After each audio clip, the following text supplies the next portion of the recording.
नमस्कार दोस्तों, स्वागत है आप सभी का शिखर सिविल सर्विसेज में। आज ये हमारी पेट से संबंधित तीसरी क्लास है। हम टारगेट सीरीज चला रहे हैं ताकि पेट में आप अच्छा स्कोर कर पाएं। ठीक है, सभी सब्जेक्ट से हम टॉपिक वाइज क्वेश्चन को कवर करेंगे। एक सब्जेक्ट से लगभग हम 400 से 500 क्वेश्चन बनाएंगे। तो हमारी ये छोटी छोटी वीडियो रहेगी, इसमें 20 से 25 क्वेश्चन को हम शामिल करेंगे एक वीडियो में, ताकि छोटी सी क्लास हो, अच्छी सी क्लास बन पाए और अच्छे से आप इंटरेस्ट होकर आप उस क्लास को देख सकें। तो चलिए शुरू करते हैं आज तीसरी क्लास को। यह संविधान और राज्य व्यवस्था से संबंधित क्लास है। हम टॉपिक वाइज कवर करेंगे। ऐसा नहीं है कि कभी यहाँ से क्वेश्चन उठा ले, कभी आगे से, कभी दूसरे जगह से, कभी बीच से, तो ऐसा नहीं है। हम टॉपिक वाइज कवर करेंगे ताकि हमारा सिलेबस अच्छे से कवर हो जाए। तो चलिए शुरू करते हैं पहले क्वेश्चन से। पहला हमारा क्वेश्चन है संविधान सभा के गठन का विचार। ठीक है, संविधान सभा के गठन का विचार सर्वप्रथम 1934 में किसके द्वारा रखा गया था? ठीक है, option A M N. Roy, option B Jawaharlal Nehru, option C B R. Ambedkar, option D Mahatma Gandhi. तो इसमें हमारा ऑप्शन ए सही है। एम.एन. रॉय के द्वारा 1934 में संविधान सभा के गठन का विचार रखा गया था। ये वामपंथी नेता थे। ठीक है, अब सेकंड क्वेश्चन को देखते हैं। दूसरा हमारा क्वेश्चन है संविधान सभा की पहली बैठक कब आयोजित की गई थी? ठीक है, ऑप्शन ए 9 दिसंबर 1946, ऑप्शन बी 11 दिसंबर 1946, ऑप्शन सी 13 दिसंबर 1946, ऑप्शन डी 26 जनवरी 1950। तो इसमें हमारा ऑप्शन पहला सही है कि 9 दिसंबर 1946 को संविधान सभा की पहली बैठक आयोजित की गई। इसमें अस्थायी अध्यक्ष सच्चिदानंद सिन्हा को बनाया गया। ठीक है, फिर 11 दिसंबर 1946 को दूसरी बैठक का आयोजन हुआ, जिसमें राजेंद्र प्रसाद को अस्थायी अध्यक्ष और एच.सी. मुखर्जी को उसका उपाध्यक्ष बनाया गया। फिर 13 दिसंबर 1946 को उद्देश्य प्रस्ताव जवाहरलाल नेहरू ने पेश किया, जिसे 22 जनवरी 1947 को संविधान सभा ने सर्वसम्मति से स्वीकार कर संविधान बनाने का प्रस्ताव को आगे बढ़ाया। ठीक है, देख, और फिर 26 जनवरी 1950 को भारत का संविधान लागू हुआ, बन चुका था। उसके बाद 26 जनवरी 1950 को संविधान को लागू कर दिया गया। आगे देखते हैं तीसरा क्वेश्चन। संविधान सभा के अस्थायी अध्यक्ष के रूप में किसे चुना गया था? संविधान सभा के अस्थायी अध्यक्ष के रूप में किसे चुना गया? तो मैंने ऊपर बता दिया, अस्थायी अध्यक्ष डॉक्टर राजेंद्र प्रसाद जी थे, अस्थायी अध्यक्ष डॉक्टर सच्चिदानंद सिन्हा थे, जिन्हें 9 दिसंबर 1946 को अस्थायी बनाया गया था, और फिर 2 दिन बाद 11 दिसंबर 1946 को अस्थायी अध्यक्ष राजेंद्र प्रसाद को बनाया गया। जो एच.सी. मुखर्जी जी हैं, इनको उपाध्यक्ष बनाया गया था। ठीक है, आगे देखते हैं चौथा क्वेश्चन। संविधान सभा में उद्देश्य प्रस्ताव किसने प्रस्तुत किया था? उद्देश्य प्रस्ताव किसने प्रस्तुत किया था? Option A Pandit Jawaharlal Nehru, option B Sardar Patel, option C B R. Ambedkar, option D C Rajagopalachari. तो इसमें हमारा ऑप्शन ए सही है। जवाहरलाल नेहरू ने उद्देश्य प्रस्ताव 13 दिसंबर 1946 को पेश किया, जिसे संविधान सभा ने 22 जनवरी 1947 को सर्वसम्मति से स्वीकार किया। आगे देखते हैं पांचवा क्वेश्चन। प्रारूप समिति के अध्यक्ष कौन थे? प्रारूप समिति के अध्यक्ष कौन थे? Option A Rajendra Prasad, option B Ambedkar ji, option C Alladi Krishna Swami Iyer, option D K Munshi. तो इसमें हमारा ऑप्शन बी सही है। Doctor B R. अम्बेडकर जी को प्रारूप समिति का अध्यक्ष बनाया गया। ठीक है, 29 अगस्त 1947 को प्रारूप समिति का गठन किया गया था। इसमें 7 सदस्य थे। ठीक है, आगे देखते हैं अगला क्वेश्चन। छठा क्वेश्चन है भारतीय संविधान को तैयार करने में कितना समय लगा था? ठीक है, ये नॉर्मल सा क्वेश्चन है। इसका उत्तर है पहला 2 वर्ष 11 माह 18 दिन। भारतीय संविधान को तैयार होने में 2 वर्ष 11 माह 18 दिन लगा था। आगे देखते हैं अगला क्वेश्चन। 7वां क्वेश्चन हमारा है भारतीय संविधान को कब अंगीकृत किया गया था? ठीक है, तो ऑप्शन पहला है 26 नवंबर 1949, ऑप्शन बी 26 जनवरी 1950, ऑप्शन सी 15 अगस्त 1947, ऑप्शन डी 26 जनवरी 1949। तो इसे हमारा ऑप्शन ए सही है। 26 नवंबर 1949 को संविधान को अंगीकृत किया गया। फिर 26 जनवरी 1950 को संविधान को लागू किया गया। 15 अगस्त 1947 को भारत आजाद हुआ था। ठीक है, आगे देखते हैं 8वां क्वेश्चन। भारतीय संविधान पूर्ण रूप से कब लागू हुआ था? तो हमने देखा कि ऊपर 26 जनवरी 1950 को भारतीय संविधान पूर्ण रूप से लागू हुआ। 26 नवंबर 1949 को संविधान को अंगीकृत किया गया था। ठीक है, आगे देखते हैं अगला क्वेश्चन, 9वां क्वेश्चन। मूल संविधान में कुल कितने अनुच्छेद और अनुसूचियां थी?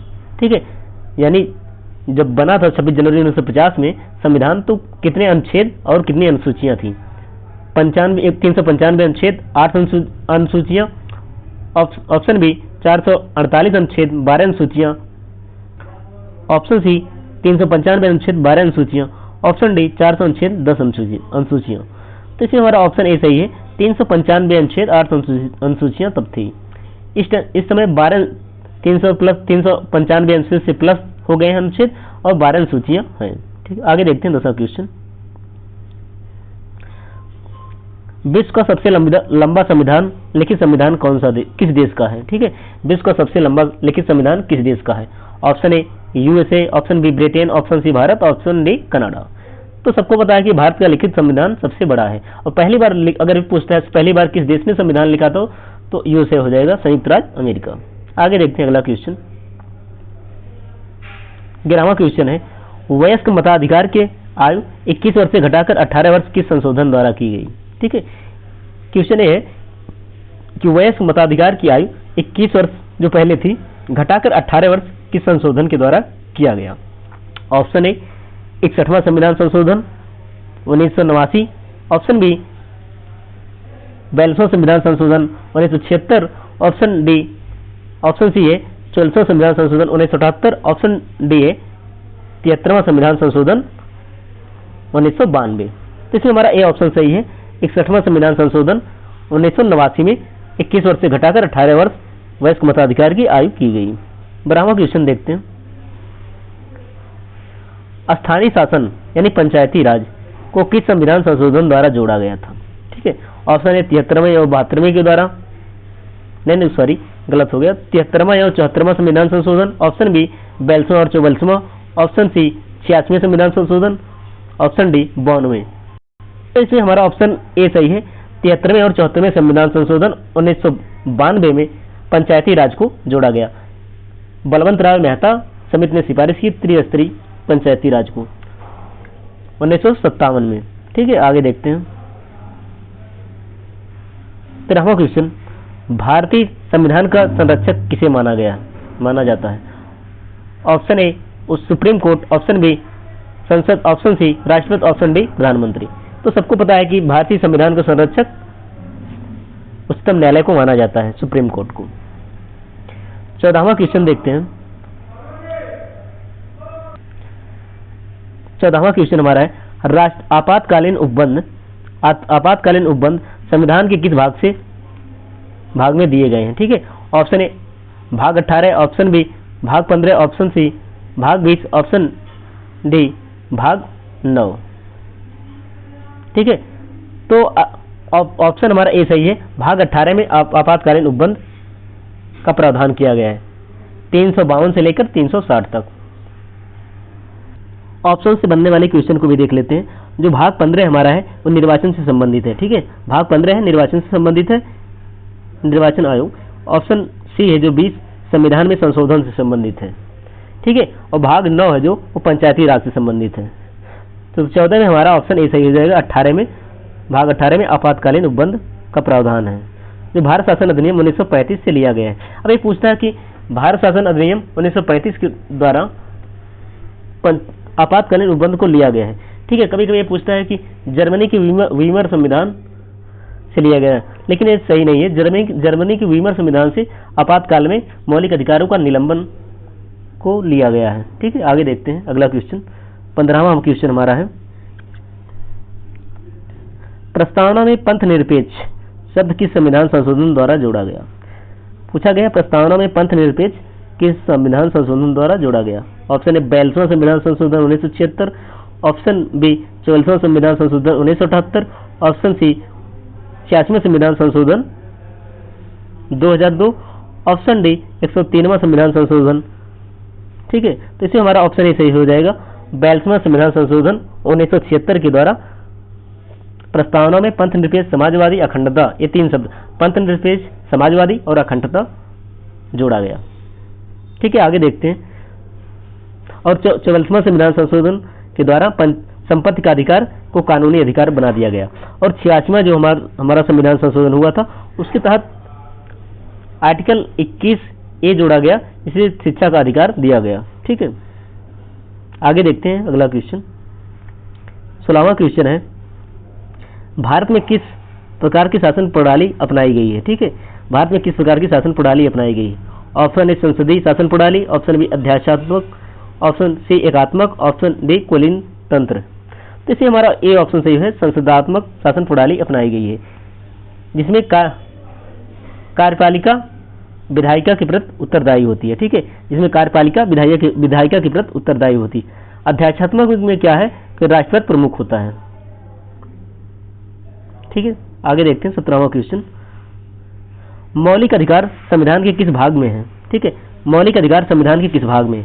ऑप्शन ए भाग 3, ऑप्शन दो भाग 2, ऑप्शन सी भाग 4, ऑप्शन डी भाग 1।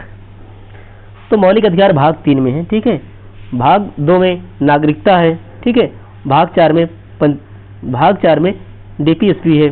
ठीक है, भाग 1 में केंद्र और राज्य का प्रावधान है। आगे देखते हैं 18वां क्वेश्चन। पूछा गया है कि नीति निर्देशक तत्व यानी डीपीएसपी किस देश से लिए गए? Option A Ireland, option B Britain, option C Australia, option D USSR. इसमें हमारा ऑप्शन ए सही है, आयरलैंड से नीति निर्देशक तत्व यानी डीपीएसपी को लिया गया है, directive principle of state policy को। अब ब्रिटेन से क्या है, एकल नागरिकता को लिया गया है। और समवर्ती सूची को ऑस्ट्रेलिया से लिया गया है। सोवियत संघ से मौलिक कर्तव्य को लिया गया है। ठीक है, आगे देखते हैं। और मौलिक अधिकार को यूएसए से लिया गया है। 19वां क्वेश्चन देखते हैं। मौलिक कर्तव्य किस समिति की सिफारिश पर जोड़ा गया था? मौलिक कर्तव्य किस समिति की सिफारिश पर जोड़ा गया था? ऑप्शन ए स्वर्ण सिंह समिति, ऑप्शन बी बलवंत राय मेहता समिति, ऑप्शन सी सरकारी आयोग, ऑप्शन डी प्रारूप समिति। तो इसमें हमारा ऑप्शन ए सही है, बलवंत राय नहीं बल्कि स्वर्ण सिंह समिति के द्वारा मौलिक कर्तव्य को जोड़ा गया। यह 42वां संविधान संशोधन 1976 के द्वारा जोड़ा गया था। ठीक है, बलवंत राय मेहता के तहत पंचायती राज को जोड़ा गया था। बलवंत राय मेहता समिति 1957 में बनी थी। ठीक है, आगे देखते हैं अगला क्वेश्चन। 20वां क्वेश्चन जो आज का हमारा लास्ट क्वेश्चन भी है। ठीक है, 20वां क्वेश्चन है, संविधान संशोधन की प्रक्रिया किस देश से ली गई है? ऑप्शन ए दक्षिण Africa, option B Germany, option C Australia, option D Canada. तो इसमें हमारा ऑप्शन ए सही है, दक्षिण अफ्रीका से संविधान संशोधन की प्रक्रिया ली गई, भाग 20 में जिसका उल्लेख है। आर्टिकल 368 के तहत संविधान संशोधन किया जाता है। तो आज की सीरीज को यहीं पे समाप्त करते हैं। अगर चैनल पे आप पहली बार आए होंगे तो चैनल को सब्सक्राइब कीजिएगा, बेल आइकन को प्रेस करके रखिएगा ताकि आने वाली हमारी क्लास की वीडियो का नोटिफिकेशन आप तक जल्द से जल्द मिले। इस प्रकार हम छोटी छोटी क्लास में PYQ सीरीज चला रहे हैं ताकि आपको आसानी से क्वेश्चन सॉल्व करने में आसानी हो। लगभग एक सब्जेक्ट से हम 400 से 500 क्वेश्चन सॉल्व करेंगे। ठीक है, इस प्रकार हमारा पूरा सिलेबस कवर हो जाएगा। हम सिलेबस वाइज सबको कवर कर रहे हैं। तो आज की क्लास को यहीं तक रखते हैं। जय हिंद, जय भारत।